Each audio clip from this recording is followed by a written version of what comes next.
حضرت مغیرہ بن شعبہ کو یہ کہتے سنا کہ نبی کریم صلی اللہ علیہ وآلہ وسلم اتنی دیر تک کھڑے ہو کر نماز پڑھتے رہتے کہ آپ صلی اللہ علیہ وآلہ وسلم کے قدم یا یہ کہا کہ پنڈلیوں پر ورم آ جاتا۔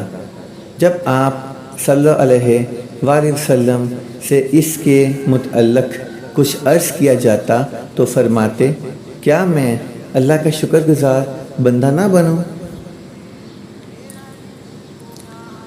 Narrated Al-Mughira, the Prophet used to stand in the prayer or pray till both his feet or legs swelled.